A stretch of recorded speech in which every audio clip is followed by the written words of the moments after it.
I spent most of my working life in casinos, not the glamorous kind you see in films, but the real ones. Low ceilings, soft carpets, the steady hum of machines, and that faint smell of coins and coffee that never quite leaves your clothes.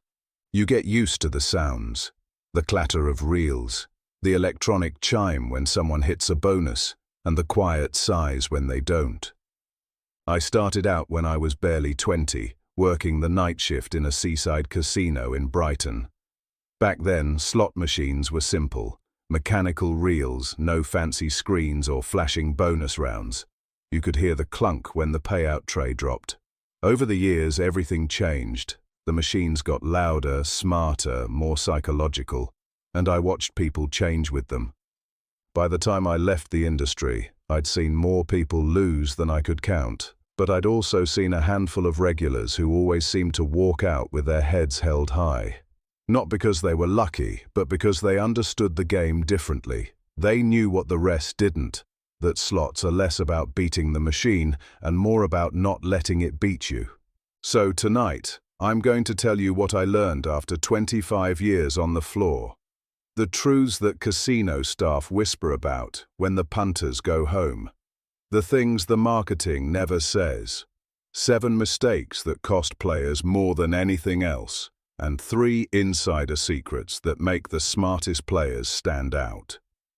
Let's start with the biggest myth of all. Mistake 1. Thinking a machine is due. If I had £1 for every time someone said that, I'd have retired a decade earlier. Players love to think the machine has a memory. They'll point at one and say, "It hasn't paid all night, it's bound to go soon." Others do the opposite. "Nah, mate. That one's just paid a jackpot. It's cold now." I used to smile and nod, but inside I knew what was really happening. Slot machines don't have moods. They don't warm up or cool down. Every spin is independent, a brand new outcome each time. I once watched a bloke in Manchester sit at the same machine for 6 hours because he was convinced it was about to pop. He lost nearly everything he had. 10 minutes later, a woman sat down, spun once, and hit a bonus. Pure randomness. The smart players, the ones we staff quietly respected, never fell for it. They picked machines they liked because of the theme or the gameplay, not because they believed it was ready. They understood that slots are entertainment, not a negotiation. I used to chat with a regular named Maureen, a retired bus driver. She'd come in twice a week, same time, always with a strict £40 limit. One day she told me, "Love, I play for the noise, not the numbers." And she meant it.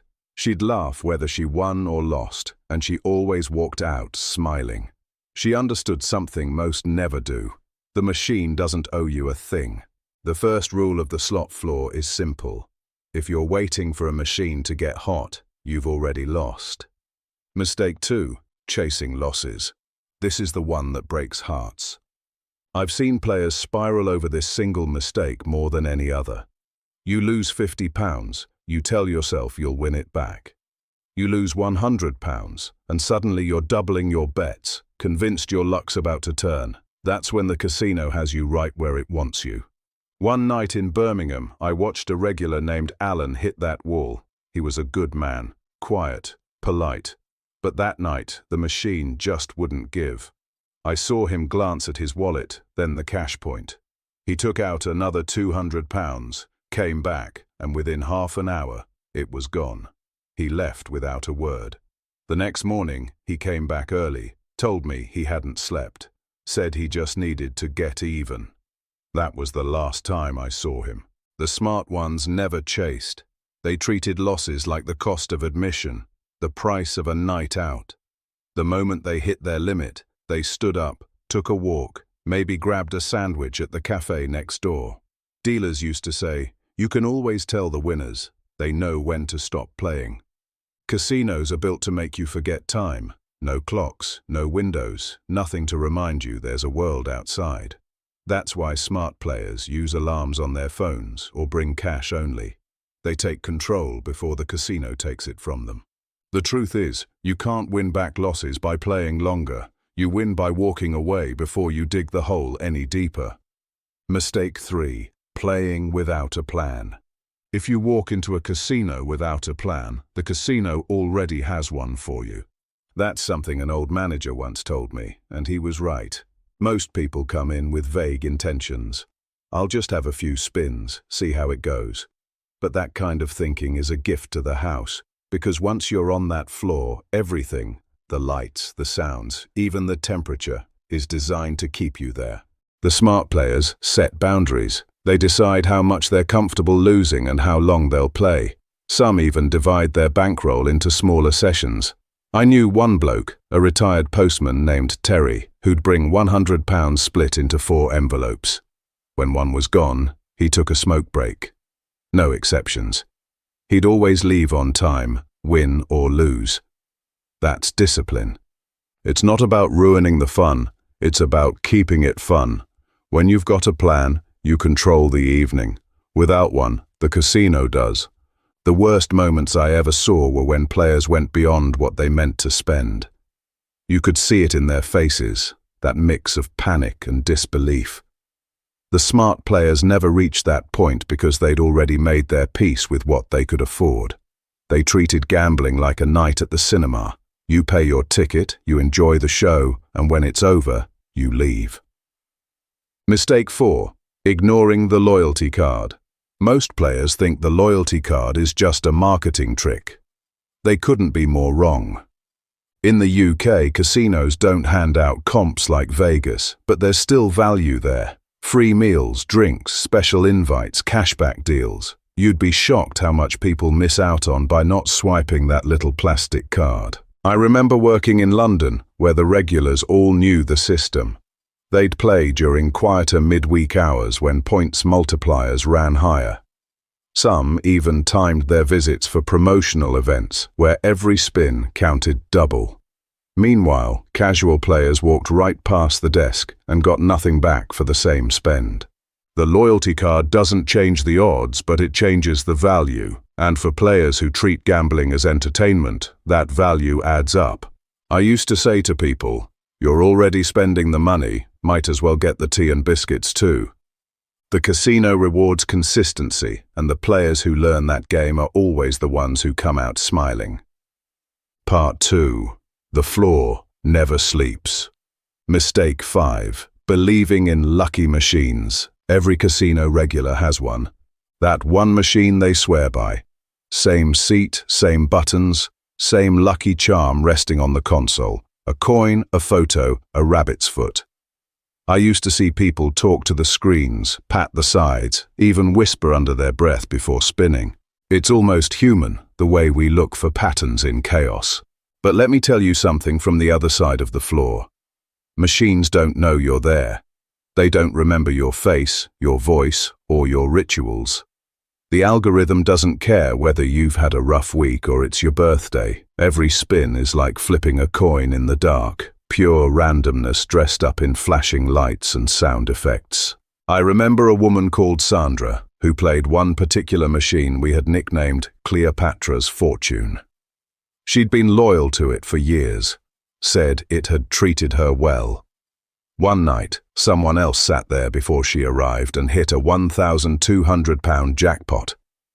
When Sandra turned up and saw it, her face just dropped. She swore the machine knew it wasn't her. That's the trap, the illusion of control, the casino's greatest magic trick. The smart players never form attachments to machines.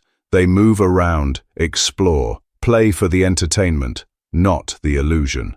You can have favorites, sure, but the moment you start believing a slot likes you, you've already given it power it doesn't deserve. I used to watch people kiss their lucky pound coin before putting it in the machine. I always thought to myself, it's not luck you need, it's limits. Mistake 6. Drinking while you play. Casinos love when players drink. It's good business. Alcohol blurs the line between confidence and recklessness.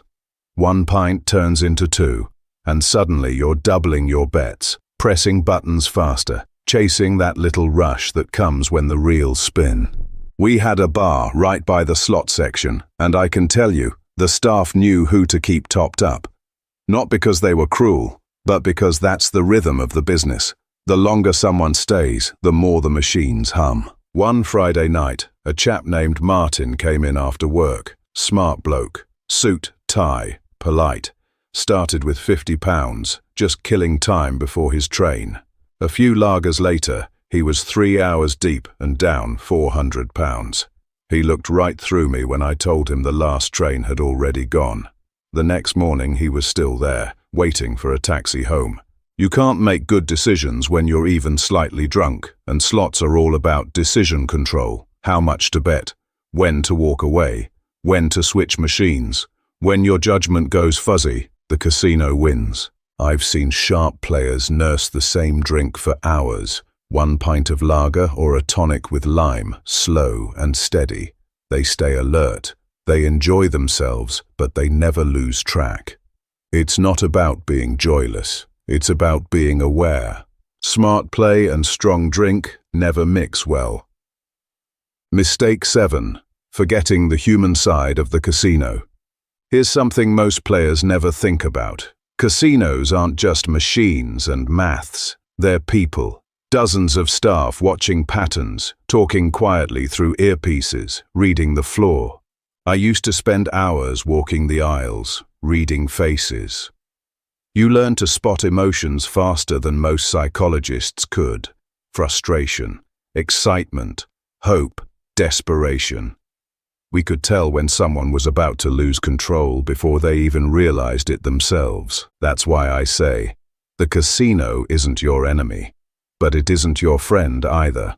It's a machine built by people who understand human behavior. The lights, the layout, even the sound of the coins, all designed to keep you comfortable enough to stay, but not comfortable enough to stop.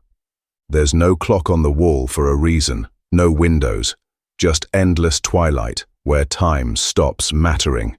That's how casinos survive, by suspending reality. The smart ones, they see through it. They stay polite with the staff, but distant. They don't get drawn into the friendliness that makes them forget it's a business. I remember one old-timer named Dave who'd nod to every dealer and say, "Evening, gents," but never chatted long. He once told me, "I like the casino, but I don't let it like me back." That stuck with me. The secrets start here. So, those are the 7 mistakes, the things that drain more wallets than any jackpot ever fills. But if you've listened this far, you deserve the part that most people never hear. The insider's view. Let's start with the first secret. Secret 1. Slot machines are designed to reward hope, not luck. Sounds strange, doesn't it? But after years behind the scenes, it becomes painfully clear. Slot machines don't sell money, they sell moments.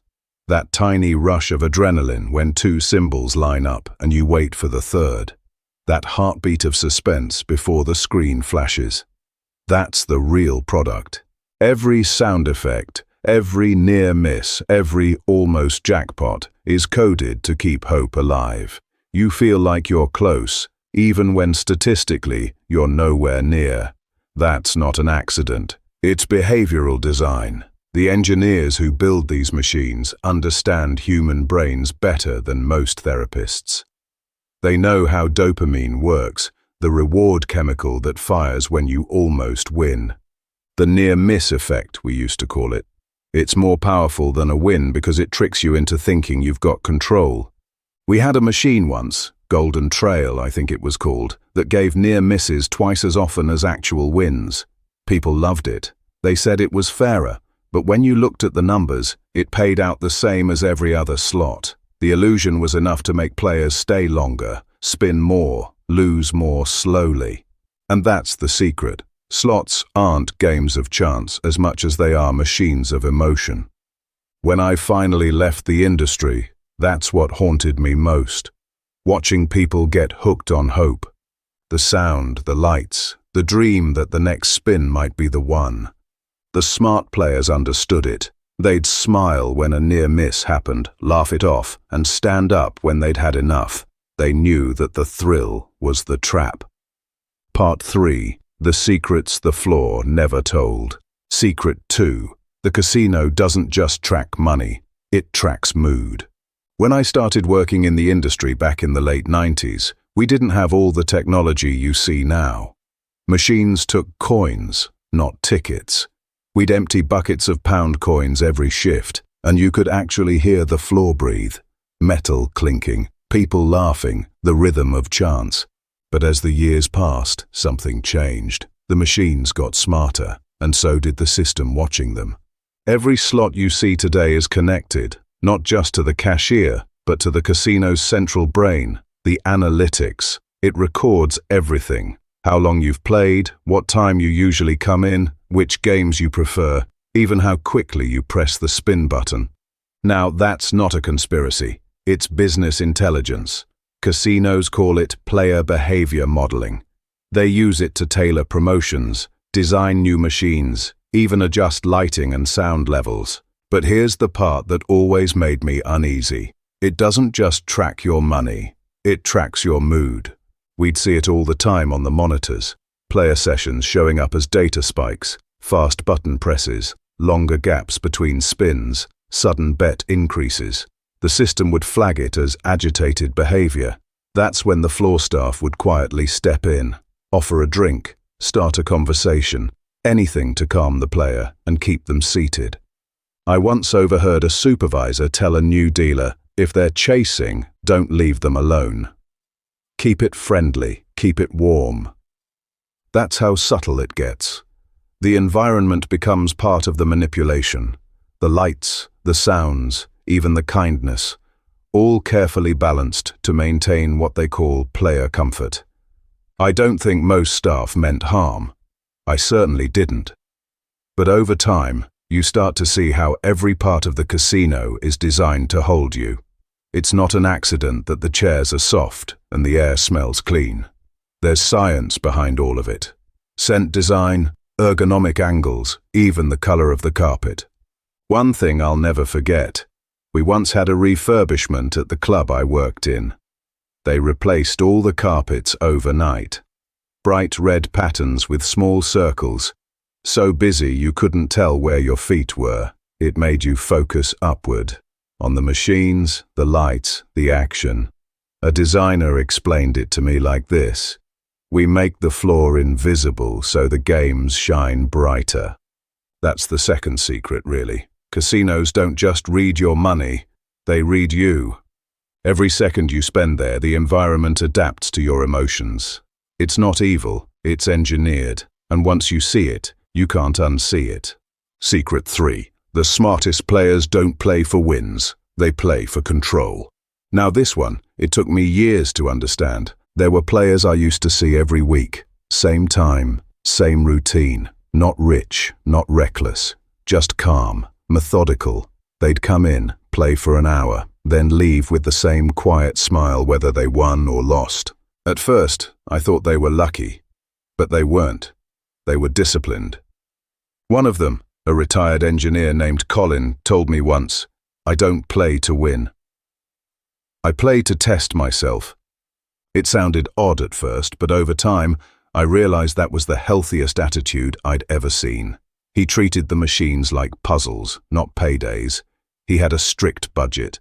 He'd set a start and end time, and he never broke his own rules. He understood something most players never do. Control is the only real win in a casino. See, slot machines are designed to make you feel like you're in control, with buttons that say hold, nudge, gamble, and collect. But those are illusions of choice. They keep your hands busy while the outcome's already decided by the machine's internal code. Colin knew that, so he turned the illusion inside out. He played the casino, but on his terms. He decided when to spin, when to stop, and when to walk away. And that's the secret most of the ex-dealers like me eventually learn. You can't beat the machine, but you can beat the feeling it tries to create. Every smart player I respected had one thing in common. They left when they said they would. No chasing, no one more spin, no desperation. They knew the casino always wins in the long run. But that didn't mean they had to lose their peace of mind. The truth about the winning regulars. You know those stories you hear, the regular who always seems to walk away with a win. I used to think they were myths, until I met one. Her name was Janet. She was in her 60s, quiet, polite, always smiling. Came in twice a week with a small purse of coins, played for an hour, maybe two.